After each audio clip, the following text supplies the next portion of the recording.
अशा आहेत आजच्या हेडलाईन्स. नगरपालिका निवडणुकीतील अजितदादांचा दौरा शेवटचा ठरला. दादांच्या निधनाचे कार्यकर्ते व नेत्यांना झाले दुःख. दादांच्या निधनाने अमरावती जिल्हा शोकसागरात बुडाला. दादांच्या आठवणीने राजकीय नेते, सामान्य जनता बेचैन. अजितदादा कायमचे झाले नॉट रिचेबल. अकोलेकरांनी व्यक्त केल्या सहवेदना. अजितदादांच्या निधनानंतर मुख्यमंत्री, उपमुख्यमंत्र्यांना तीव्र दुःख. अजितदादांच्या परिवाराच्या भेटीसाठी सर्व नेते बारामतीत दाखल. 3 दिवस शासकीय दुखवटा जाहीर, शाळांना सुट्टी.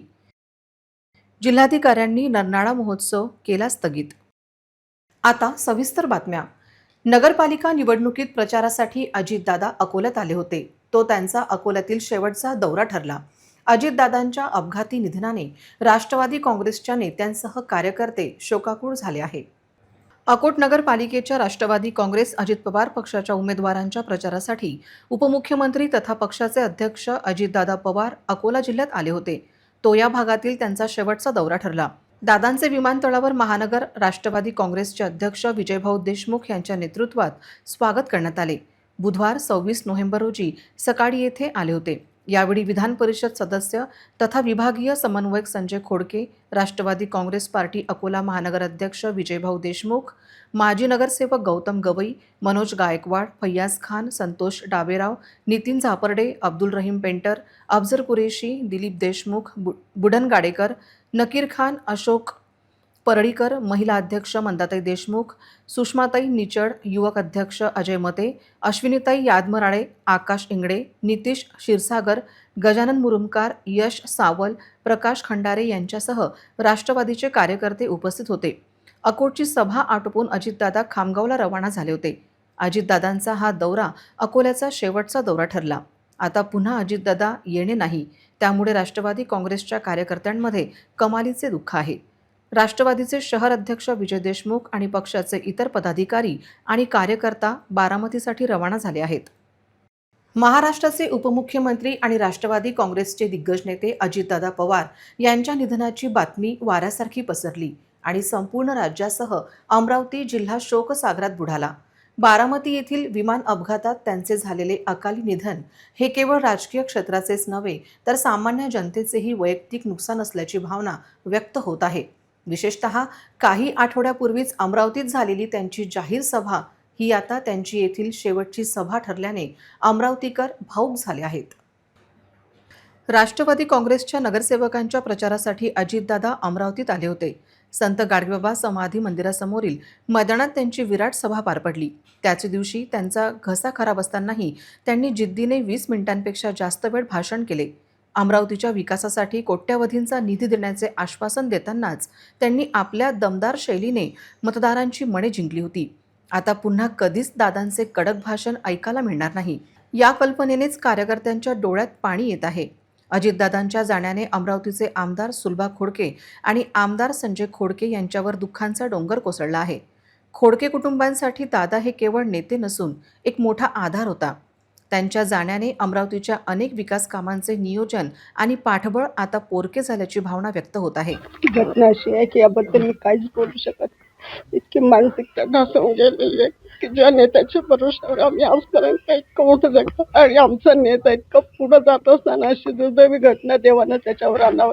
एवढं मोठं संकट कुठलंच नाही. संकटाला तोंड कसं द्यावं याचाच विचार आला.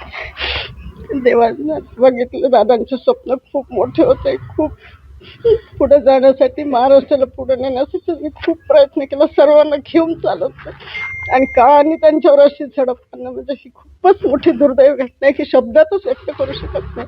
इतकं मोठं दुःख झालंय की असं वाटतं की आपल्या घरातला माणूस गेला आणि त्यांच्यामुळे आज आपण इथपर्यंत त्यांचं एवढं सहकार्य, आवाज जर याला, फोन जर याला तर आमच्या कुटुंबाला एक प्रेरणा मिळत होती. त्यांना आम्ही पुढं जातो आणि असं होणं म्हणजे आमच्यासाठी खूप मोठी दुःखाची गोष्ट आहे. याला शब्दात व्यक्त करणंच कठीण आहे. अमरावती येथील सभेत बोलताना अजितदादांनी अमरावती विमानतळाच्या विस्तारीकरणाबद्दल मोठे आश्वासन दिले होते. अमरावती हे विभागीय सेंटर असून इथून एक नाही तर 3 विमाने उडतील. नाईट लँडिंग आणि धावपट्टी वाढवण्यासाठी राज्याची तिजोरी माझ्याकडे आहे. निधी कधी कमी पडू देणार नाही असे त्यांनी मिश्किलपणे सांगितले होते. मात्र आता त्याच विमानतळावर दादांचे विमान कधी उतरणारच नाही, ही बोचरी जाणीव अमरावतीकरांना वेदना देत आहे. पालकमंत्री चंद्रशेखर बावनकुळे यांनी जेव्हा खोडके दाम्पत्याला मिश्किलपणे म्हटले होते की दादा अर्थमंत्री आहेत, निधीसाठी त्यांच्या कानात सांगा, त्यावर सुलभा खोडके यांनी आम्ही कानात नाही तर समोरासमोर सांगून निधी मंजूर करून घेऊ असे उत्तर दिले होते. ही राजकीय जुगलबंदी आणि दादांचा तो अधिकार आता केवळ आठवणींच्या पानावर उरला आहे. अजितदादांच्या अकाली जाण्याने पक्षभेद विसरून सर्वच राजकीय नेत्यांनी त्यांना भावपूर्ण श्रद्धांजली अर्पण केली आहे. अजितदादाचं असं एकाएकी जाणं हा सगळ्यांसाठी, अख्ख्या महाराष्ट्रासाठी, या देशासाठी एक खूप मोठी धक्कादायक घटना आहे. अजितदादा एक करारी, अतिशय डिसिप्लिन, लोकांमध्ये राहणारा, लोकांची कामं सतत करणारा, सकाळी उठून स्वतः नियमबद्ध राहणारा आणि सगळ्यांनाही नियमामध्ये ठेवणारी अशी एक व्यक्ती आज असा एक मोठा नेता आपल्यामधनं हरवून गेलेला आहे. या म्हणजे शब्द कमी पडत आहेत. त्यांना भावपूर्ण श्रद्धांजली या ठिकाणी वाहते. आज महाराष्ट्राचे उपमुख्यमंत्री माननीय अजितदादा यांच्यावर जो काळानं झेप घेतली, त्यांचं अपघातात जे निधन झालं, त्यामुळे निश्चितच संपूर्ण महाराष्ट्राचं नुकसान झालेलं आहे. काही लोकांचं वैयक्तिक असेल, राजकीय असेल किंवा अन्य नुकसान असेल, ती जी हानी झाली ती न भरून निघणारी आहे. महाराष्ट्र एका द्रष्ट्या नेत्याला, विकसनशील दृष्टिकोन असणाऱ्या पुरुषाला आणि सामान्य कार्यकर्त्यांना दिलासा देणारा, हात देणारा नेता आज पडद्याआड झाला. त्याचं अतीव दुःख आहे. मी त्यांना या निमित्तानं भावपूर्ण श्रद्धांजली अर्पण करतो. प्रशासकीय कामाचा व्यासंग आणि विकास कामांची ओढ असलेला एक धडाडीचा नेता महाराष्ट्राने गमावला आहे. संदीप मानकर, RRC न्यूज, अमरावती. साधा 10 मिनिटांसाठी अजितदादांचा फोन बंद राहिला किंवा नॉट रिचेबल झाला तर त्यांच्या ब्रेकिंग न्यूज व्हायच्या. अजितदादा आता कायमचे नॉट रिचेबल झाले आहे. त्यांच्या अकाली निधनाने अकोल्याच्या राजकीय वर्तुळात कमालीचे दुःख असून दादांच्या कार्यशैलीची आठवण अकोल्यातील राजकीय नेत्यांनी बोलून दाखवली. राज्याचे उपमुख्यमंत्रीपद 6 वेळा भूषवणारे नामदार उपमुख्यमंत्री अजित पवार यांचे विमान अपघातात अतिशय दुर्दैवी निधन झाले. मनाला चटका लावून जाणारी बातमी होती. अजित पवारांच्या बातमीत एक गोष्ट अशी होती की किष्ट साधा 10 मिनिटांसाठी अजितदादांचा फोन बंद राहिला किंवा नॉट रिचेबल झाला तर त्यांच्या ब्रेकिंग न्यूज व्हायच्या. कारण सातत्याने लोकसंपर्क ठेवणारा नेता म्हणून दादांचा लौकिक होता. आता हा नेता कायमचा नॉट रिचेबल झाला आहे. त्यांच्या राजकारणाच्या बाबतीत कितीही मतभेद असले, कितीही विरोध असला तरी विरोध प्रकट करण्याची वेळ आजची नाही.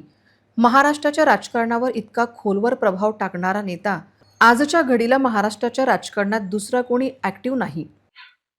खरं सांगू का, म्हणजे बोलण्यासारखंच काही नाही राहिलं.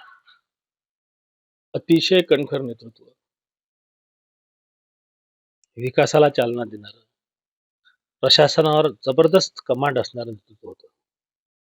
आणि काम करत असताना पक्ष, जात हे न पाहता कामाचं मेरिट पाहणार नेतृत्व होतं.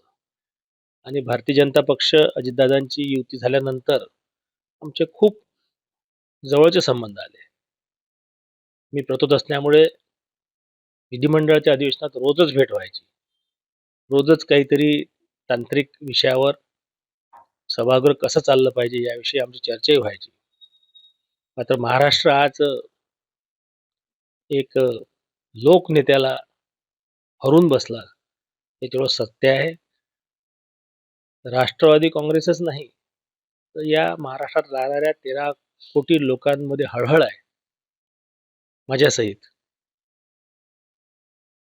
आठवणी तर खूप आहेत, पण आता खरं म्हणजे मी भावनाविवश माणूस आहे. मला काही आज आठवणी सांगणं शक्य होणार नाही.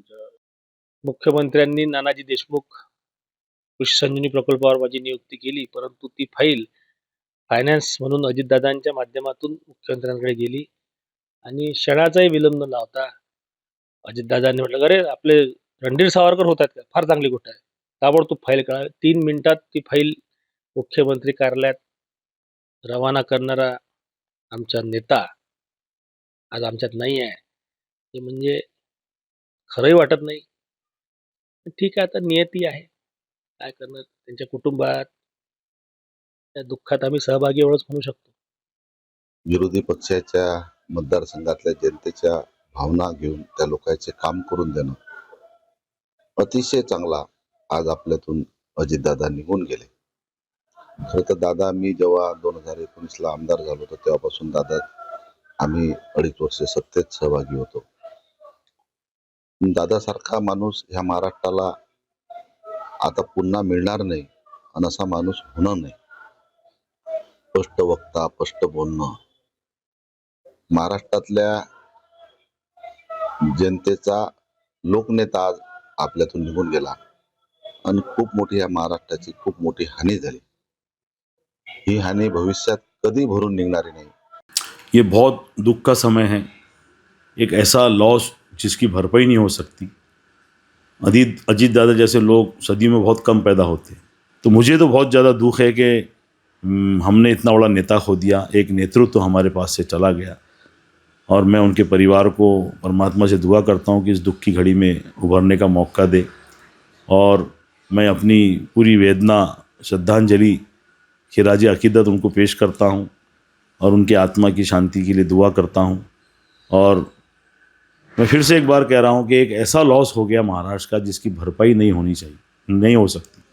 अजीत दादा से हम मिलते थे हाउस में, एक हंसमुख आदमी, मुंहफट आदमी, कभी पीछे से किसको बुराई नहीं, कभी किसी की काड़ी नहीं करना, डायरेक्ट लड़ना है तो मुंह पे लड़ना है, बोलना है तो मुंह पे बोलना.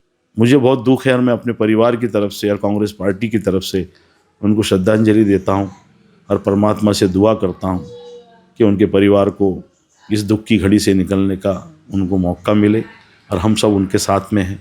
असं एक नेतृत्व आदरणीय दिवंगत अजितदादा पवार यांचं देहावसन झालं, या गोष्टीवरती खरोखरच हृदय हेलावून टाकणारी घटना घडली. माझ्यासहित भारतीय जनता पार्टीच्या सगळ्या कार्यकर्त्यांना त्यांच्या कामाचा अनुभव आहे. अनेकदा त्यांच्या भेटी झाले. अनेक प्रसंग असे आहेत की खरोखरच त्यांच्या त्या वागण्यातून, त्या अनुभवातून माझ्यासारख्या सामान्य कार्यकर्त्याला आयुष्यभर जपणारी संस्काराची आणि काम करण्याच्या पद्धतीची शिदोरीच त्यांच्याकडनं आम्हाला मिळालेली आहे. आपल्याला वाटत होतं की त्यांचं लक्ष नाही, पण ते लक्ष ठेवून सगळ्यांवरती जे काय काम होऊ शकत होतं ते काम नक्की करून द्यायचे. तोंडावर सांगायचे, होत नसलं तर जे ओठात आहे ते पोटात, जे पोटात आहे ते ओठात आहे, असा नेता होता. कधीच असं झालं नाही की त्यांनी काहीतरी वेळ काढून येणाऱ्या काही गोष्टी केल्या कोणत्या प्रश्नावरती. होत असेल तर हो, नाही तर नाही. आज मी माझ्या वतीने व पूर्ण समाजाच्या वतीने त्यांच्या घराच्या विषयी माझ्या संवेदना व्यक्त करतो. देवाचरणी प्रार्थना करतो की त्यांना चिरायू मिळवो. आणि ही महाराष्ट्रासाठीच नव्हे पण पूर्ण महाराष्ट्राच्या जनतेसाठी एक दुःखद घटना. एक अतिशय डायनामिक लीडर होतं. आज सिर्फ ये राष्ट्रवादी कांग्रेस अजीत पवार गट की हानि नहीं है, हर पक्ष के, हर अच्छे काम करने वाले कार्यकर्ताओं की भी हानि है. मैं पुनश्च सागर भारूका, उद्धव बाला साहेब ठाकरे पक्ष की ओर से भावपूर्ण श्रद्धांजलि, आदरांजलि अर्पित करता हूँ. महाराष्ट्र शासनाची सरकार, भारतीय जनता पार्टी, राष्ट्रवादी काँग्रेस, शिंदे सेना हे मिळून कार्य करत होते. एक मोठा पक्षाचा नुकसान झालेला आहे आणि देवासमोर आमची अशीच प्रार्थना है कि त्यांच्या आत्माला शांति लाभो. ये हमारे को भी बहुत धक्का लगा कि अजीत दादा जैसे इतने अच्छे नेता अब इस महाराष्ट्र में, देश में नहीं रहे. और एक समय की बात है कि जब पानी टंचाई थी अकोला में, जब लालाजी आमदार थे तो अजीत दादा ने बुला के उनको बोले थे लालाजी पैसे की कमी नहीं पड़ने दूँगा, लेकिन अकोला वालों को मैं हर सहायता आपको जो बोलेंगे वो करूँगा. तो वो लालाजी हरदम याद करते थे. उनकी ऐसी यादें हमारे साथ रही और भगवान उनकी आत्मा को शांति दे. महाराष्ट्र राज्याचे उपमुख्यमंत्री अजितदादा पवार यांच्या दुःखद निधन झाले. ईश्वर त्यांच्या आत्म्यास शांती देव व त्यांच्या कुटुंबियांना या दुःखातून सावरण्यासाठी शक्ती प्रदान करो. मी माझ्या वतीने व अकोला संपूर्ण महानगर काँग्रेस कमिटीच्या वतीने त्यांना भावपूर्ण श्रद्धांजली अर्पण करतो. आपल्या खरं सांगतो महाराष्ट्रातला दादा जो आहे तो हरवलेला आहे, देव माणूस होता तो, आणि त्यांच्यासारखा खरं कार्यकर्त्याला जपणारा नेता अजितदादा होते आणि ते आपल्यामधून निघून गेले. तर हा खूप मोठा महाराष्ट्रावर एक दुःख आलेलं आहे. राष्ट्रवादी परिवार बोलो, महाराष्ट्र बोलो, व्यक्तिगत पवार कुटुंब बोलो, उनको काफ़ी बड़ी हानि हुई है और ये हानि तो शायद भर के निकलना मुश्किल है. ईश्वर के चरणों में यही प्रार्थना करूँगा कि सभी को ये इतना बड़ा दुख सहने की शक्ति दे. अजीत पवार जी की दुखद निधन वार्ता एक मन को बहुत बड़ा ठेस पहुंचाने वाला समाचार है. उनके निधन की क्षतिपूर्ति किसी भी हालत में नहीं हो सकती. अकोला व्यापारी समुदाय की ओर से उन्हें श्रद्धांजलि अर्पित करता. महाराष्ट्राच्या राजकारणात दादा म्हणून प्रसिद्ध असलेले प्रभावशाली नेते अजित अनंतराव पवार यांचे आज बुधवारी एका दुर्दैवी विमान अपघातात निधन झाले. मुंबईहून बारामतीला जात असताना त्यांचे चार्टर्ड विमान लँडिंगच्या वेळी कोसळले. त्यांच्या या धक्कादायक निधनामुळे संपूर्ण राज्यात शोककळा पसरली असून सर्वांनाच मोठा धक्का बसला आहे. त्यांच्या निधनानंतर राज्याचे मुख्यमंत्री आणि उपमुख्यमंत्र्यांनी आपल्या संवेदना व्यक्त केल्या आहेत. अजितदादा पवार हे महाराष्ट्राच्या राजकारणातील एक उत्तम व्यक्तिमत्व होते. आपली प्रशासकीय पकड, रोखठोक बोलण्याची शैली आणि राज्याच्या विकासाला नवी दिशा देण्यात त्यांची भूमिका नेहमीच महत्त्वाची ठरली. आज जिल्हा परिषद निवडणुकीच्या प्रचारासाठी ते मुंबईहून बारामतीला विमानाने येत होते. मात्र उतरताना त्यांचे विमान क्रॅश झाले. या भीषण अपघातात अजित पवारांसह विमानात असलेल्या सर्वांचा जागीच मृत्यू झाला. हा अपघात बारामती विमानतळाजवळ झाला, जिथे विमान धावपट्टीवरून घसरले आणि त्याला आग लागली. या घटनेमुळे संपूर्ण राज्यात एकच खळबळ उडाली आहे. निधनाचे वृत्त समजताच बारामतीतील रुग्णालयाबाहेर हजारो समर्थकांनी गर्दी केली होती. दादा परत या अशा घोषणा देत अनेक समर्थकांना अश्रू अनावर झाले होते. संपूर्ण परिसर अजितदादा अमर रहेच्या घोषणांनी दुमदुमून गेला होता. अजितदादांच्या जाण्याने मी माझा सर्वात चांगला मित्र गमावला आहे. त्यांच्या निधनाने केवळ राज्याचेच नाही तर माझे वैयक्तिक नुकसान झाले आहे, अशी भावना मुख्यमंत्री देवेंद्र फडणवीस यांनी व्यक्त केली. विमान अपघातामध्ये राज्याचे उपमुख्यमंत्री अजितदादा पवार यांचं दुःखद निधन झाल्याची वार्ता सर्वांना मिळाली आणि संपूर्ण महाराष्ट्रामध्ये शोककळा पसरली. खरं म्हणजे श्री अजितदादा पवार महाराष्ट्रातले एक लोकनेते होते आणि महाराष्ट्राच्या कानाकोपऱ्याची माहिती असलेला, महाराष्ट्राच्या प्रश्नांची जाण असलेला अशा प्रकारचा हा नेता होता की ज्यांच्याबद्दल जनसामान्यांमध्ये प्रचंड मोठी आस्था होती. अजितदादा एक अतिशय संघर्षशील अशा प्रकारचं नेतृत्व होतं आणि सर्व परिस्थितीमध्ये न डगमगता पुढे जाणारं अशा प्रकारचं व्यक्तिमत्व होतं. महाराष्ट्राकरता आजचा दिवस हा अतिशय कठीण दिवस आहे, कारण अशा प्रकारचं नेतृत्व तयार व्हायला अनेक वर्ष लागतात आणि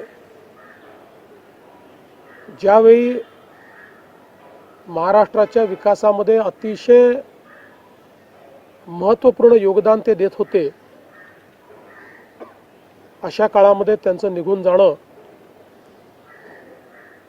हे अविश्वसनीय आहे, मनाला चटका लावणार आहे. माझ्याकरता तर वैयक्तिक एक दमदार आणि दिलदार अशा प्रकारचा मित्र या ठिकाणी सोडून गेलेला आहे. त्यांच्या कुटुंबावर देखील हा प्रचंड मोठा आघात आहे. अजितदादा माझ्यासाठी मोठ्या भावासारखे होते. त्यांच्या निधनाने मी माझा मोठा भाऊ गमावला आहे.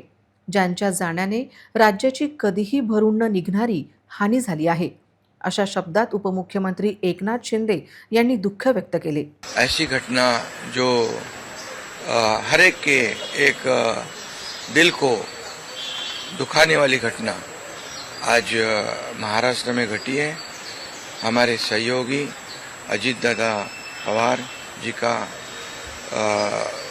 प्लेन एक्सीडेंट में दुर्दैवी मृत्यु हुई है. ये हमारे लिए बहुत ही बेहद दुखद है. हमारी थी एक टीम का एक हिस्सा अभी नहीं रहा है और एक बड़ा भाई हमारे में से गया है, ऐसी भी हमारी भावना है. इसलिए मैं उनको बहुत दुख भरी श्रद्धांजलि अर्पित करता हूँ.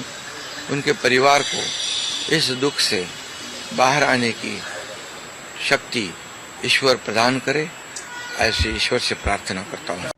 अकोला जिल्ह्यातील अकोट नगर परिषद निवडणुकीच्या रणधुमाळीत उपमुख्यमंत्री अजित पवार यांनी घेतलेली झंझावती प्रचार सभा सध्या नागरिकांमध्ये चर्चेचा विषय ठरत आहे.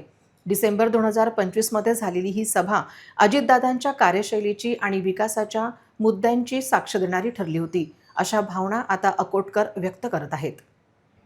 अकोट नगर परिषद निवडणुकीत राष्ट्रवादी काँग्रेसच्या नगराध्यक्षा आणि नगरसेवक पदाच्या उमेदवारांच्या बळकटीसाठी अजित पवार यांनी शहरात जाहीर सभा घेतली होती.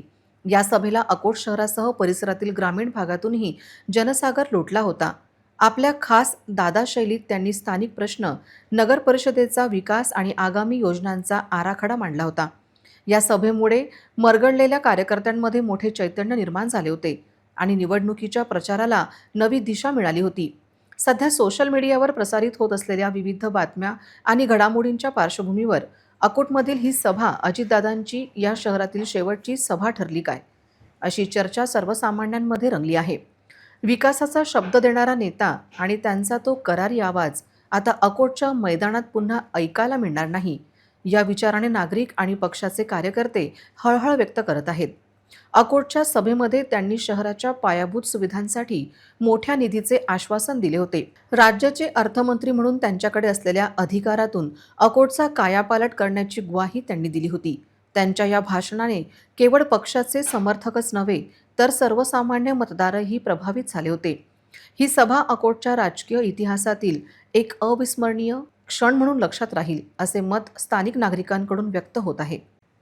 मूर्तिजापूर माणा शेत शिवारातील खोल विहिरीत नीलगाय पडली होती. शेत मालकाने अकोला वन विभागास कळवले. वनपरिक्षेत्र अधिकारी विश्वास थोरात व वनपाल गजानन गायकवाड यांनी रेस्क्यू टीमचे मानद वन्यजीव रक्षक बाळ काळणे, यशपाल इंगोले, तुषार आवारे, डॉक्टर प्रवीण पवार, संतोष वाकोडे यांच्या सहकार्याने मोहीम यशस्वी केली.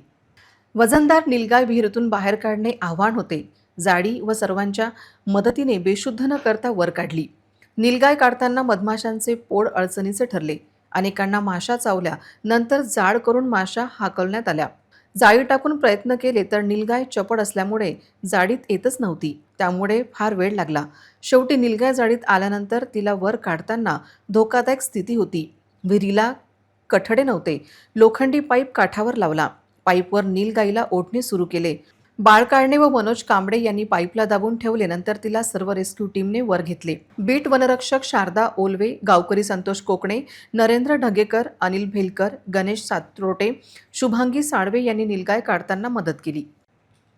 शहरालगतच्या वाडी परिसरात सोमवारच्या मध्यरात्री सशस्त्र दरोडेखोरांनी धुमाकूळ घातला. चोरीच्या उद्देशाने घरात घुसलेल्या 4 अज्ञात दरोडेखोरांनी घराचे मालक मनोज अग्रवाल आणि त्यांचा मुलगा मयंक अग्रवाल यांच्यावर चाकूने सपासप वार करून त्यांना गंभीर जखमी केले. या थरारक घटनेमुळे संपूर्ण जिल्ह्यात खळबळ उडाली असून नागरिकांमध्ये भीतीचे वातावरण पसरले आहे. वाडी परिसरात राहणारे मनोज अग्रवाल यांच्या घरात मध्यरात्रीच्या सुमारास 4 सशस्त्र दरोडेखोरांनी प्रवेश केला. घरातील व्यक्तींना हालचाली जाणवल्याने मनोज अग्रवाल आणि मयंक अग्रवाल यांनी धाडस दाखवून दरोडेखोरांना रोखण्याचा प्रयत्न केला. यावेळी दरोडेखोर आणि अग्रवाल पिता पुत्रात जोरदार झटापट झाली. प्रतिकारामुळे संतप्त झालेल्या दरोडेखोरांनी आपल्याकडील धारदार शस्त्रांनी दोघांवरही वार केले. या हल्ल्यात मनोज आणि मयंक अग्रवाल हे रक्ताच्या थारोळ्यात पडले. आरडाओरड ऐकून परिसरातील नागरिक मदतीला धावून आले. मात्र नागरिकांची चाहूल लागताच दरोडेखोरांनी अंधाराचा फायदा घेत तिथून पळ काढला. जखमी पिता पुत्रांना तातडीने खामगाव येथील खासगी रुग्णालयात दाखल करण्यात आले असून त्यांच्यावर उपचार सुरू आहेत. घटनेची माहिती मिळताच खामगाव पोलिसांनी घटनास्थळी धाव घेऊन पंचनामा केला. परिसरातील सीसीटीव्ही फुटेज तपासले असता त्यामध्ये 4ही संशयित दरोडेखोर कैद झाले आहेत. या फुटेजच्या आधारे पोलिसांनी आरोपींची ओळख पटवण्यास सुरुवात केली आहे. घटनेचे गांभीर्य ओळखून पोलिसांनी आरोपींच्या शोधासाठी विशेष पथके तयार केली आहेत. स्थानिक गुन्हे शाखेनेही या प्रकरणाचा समांतर तपास सुरू केला असून विविध दिशांना पथके रवाना करण्यात आली आहेत. लवकरच आरोपींना जेरबंद केले जाईल असा विश्वास पोलीस प्रशासनाकडून व्यक्त करण्यात आला आहे. बदलत्या काळानुसार प्रतिष्ठाने तसेच वस्तूंच्या अंतर्गत सजावटीवर भर दिला जात आहे. ग्राहकांच्या गरजेनुसार अंतर्गत सजावट साहित्य विजय इंटोरियो या भव्य शोरूममध्ये उपलब्ध होणार आहे. गौरक्षण रोडवर सहकार नगरात भारत पेट्रोल पंप समोर दालन थाटले आहे. 24 जानेवारी रोजी मान्यवरांच्या उपस्थितीत शुभारंभ झाला. आर्किटेक्ट विजय देठे, आर्किटेक्ट अदिती देठे, अभियंता कुणाल अरविंद देठे यांनी पाहुण्यांचे स्वागत केले.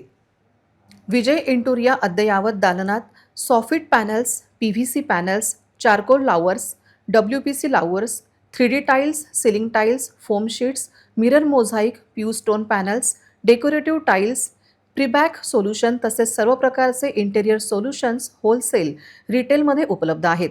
अकोला शहरात उत्तमोत्तम गृह सजावट साहित्य उपलब्ध झाल्यामुळे ग्राहकांना अन्यत्र जाण्याची गरज नाही. या प्रतिष्ठानाला अवश्य भेट द्या असे आवाहन देखील देठे कुटुंबियांनी केले आहे. नमस्कार, मी आर्किटेक्ट विजय देठे. हे आपले शॉप आहे विजय इंटेरियो, गोरक्षण रोडवर, सहकार नगर, पेट्रोल पंपच्या ऑपोजिटला. आपलं जे शॉप आहे त्यात मॉडर्न इंटेरियर सोल्युशन्स आहे. सीलिंग, वॉल, फ्लोरिंग हे सगळ्यांचे ऑप्शन्स आहे. जे वस्तू पुण्या मुंबईला जा लागते आपल्याला बघायला, जी वस्तू ऑनलाईन भेटते ते आपल्याकडे इकडे शेगाव, खामगाव, अकोला, अमरावती, वाशिम या सगळ्या जिल्ह्यासाठी इकडे उपलब्ध होईल आपल्या विजय इंटेरियरच्या शॉपला. आपल्याकडे वॉल स्टिकर्स आहे, वॉल पॅनल्स आहे, PVC पॅनल्स आहे, फ्लोरिंग पॅनल्स आहे. फ्लोरिंगला आपल्याला बिना तोडफोड करून नवीन टाईल्स बसवायची आपण बसू शकतो आणि हे सगळं होलसेल रेटमध्ये आपल्याकडे अवेलेबल आहे.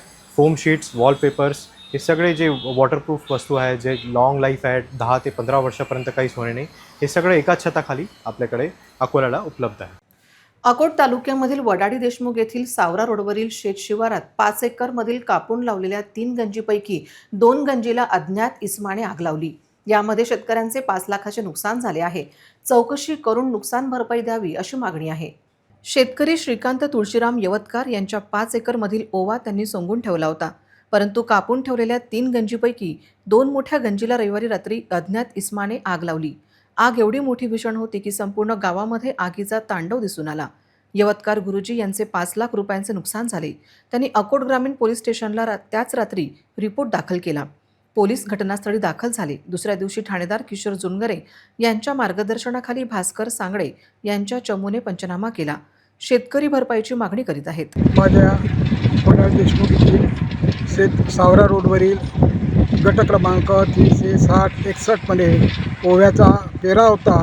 ओवा काढणीला आला आणि त्याच्या गंजा लावण्यात आल्या आणि त्यातील 2 गंजा 2-2 एकराच्या अज्ञात इसमाने जाळून खाक केल्या. कोणाच्या शेतातील सोयाबीनची गंजी, तुरीची गंजी, हरभरा, कोणाचे स्प्रिंकलर पाईप, कोणाची मोटर, असे काही घटना घडत आहे. आज वडाडी देशमुख येथील यवतकार सर यांच्या शेतात ओवा काढणीला आला होता आणि त्यांनी त्या शेतामध्ये 5 एकरातील गंजा लावल्या होत्या. त्या गंजीला अज्ञात व्यक्तीने आग लावली. माझी प्रशासनाला अशी कळकळीची विनंती आहे, या गोष्टीला आळा घालण्यासाठी प्रयत्न करा.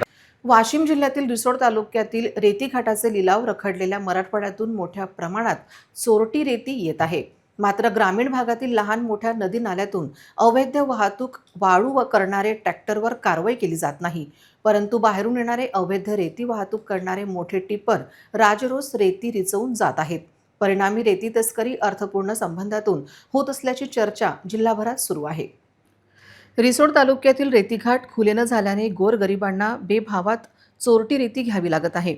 महसूल विभाग अर्थपूर्ण संबंधातून अवैध वाळू वाहतुकीकडे जाणीवपूर्वक दुर्लक्ष करत असल्याने अवैध रेतीचे भाव आकाशाला भिडले आहेत. महसूल विभागासाठी वाळू म्हणजे एक गौण खनिज असले तरी तस्करांसाठी वाळू सोन्याचे अंडे देणारी कोंबडी ठरत आहे. त्यामुळे गब्बर झालेले तस्कर वाटेल त्या मनमानी भावात रेती विकत आहेत. ही घरकुल लाभार्थ्यांसाठी हानिकारक ठरत असून अनेक गोरगरीब लाभार्थ्यांचे घरकुल बांधण्याचे स्वप्न अखेर स्वप्नच ठरत आहे. तालुक्यात होत असलेली अवैध रेती वाहतूक कारवाई नाममात्र असून अर्थपूर्ण संबंधातून मात्र रेती तस्करी राजरोज सुरू आहे. रात्रभर अवैधरित्या वाळूने भरलेल्या टिप्परची नियोजित स्थळी वाहतूक होते. चढ्या दराने रेती विक्री होत असल्याचे चित्र समोर येत आहे.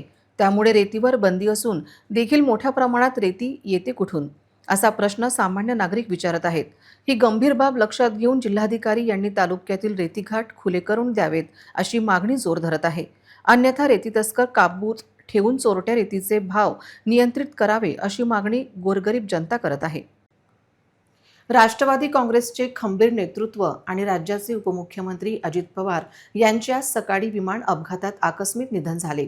या भीषण अपघाताच्या बातमीने संपूर्ण महाराष्ट्र सुन्न झाला असून राजकीय वर्तुळातून मोठी शोककळा व्यक्त होत आहे.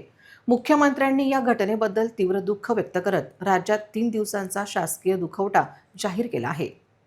मुख्यमंत्री देवेंद्र फडणवीस यांनी दिलेल्या माहितीनुसार राज्यात 28 ते 30 जानेवारी या कालावधीत शासकीय दुखवटा पाळला जाईल. या पार्श्वभूमीवर श्रद्धांजली म्हणून राज्यातील सर्व शाळा, महाविद्यालय आणि शासकीय कार्यालयांना या 3 दिवसांसाठी सार्वजनिक सुट्टी जाहीर करण्यात आली आहे. राज्यात शासकीय दुखवटा जाहीर केला असून शासकीय इमारतीवरील राष्ट्रध्वज अर्ध्यावर उतरवण्यात आले आहेत. आज आपले महाराष्ट्र राज्याचे उपमुख्यमंत्री आदरणीय अजितदादा पवार यांचा 9 वाजता सकाळी यांचं प्लेन क्रॅश होऊन दुर्दैवी अपघाती निधन झाल्यामुळे महाराष्ट्र शासनाने 28, 29, 30 दुखवटा जाहीर केला असून त्यानिमित्त आज सर्व शासकीय कार्यालयाला सुद्धा सुट्टी डिक्लेअर केली.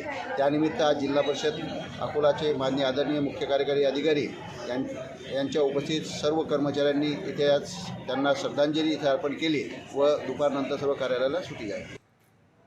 जिल्ह्यातील 30, 31 जानेवारी आणि 1 फेब्रुवारी असे 3 दिवस अकोट तालुक्यातील नरनाळा महोत्सवाचे आयोजन करण्यात येणार होते.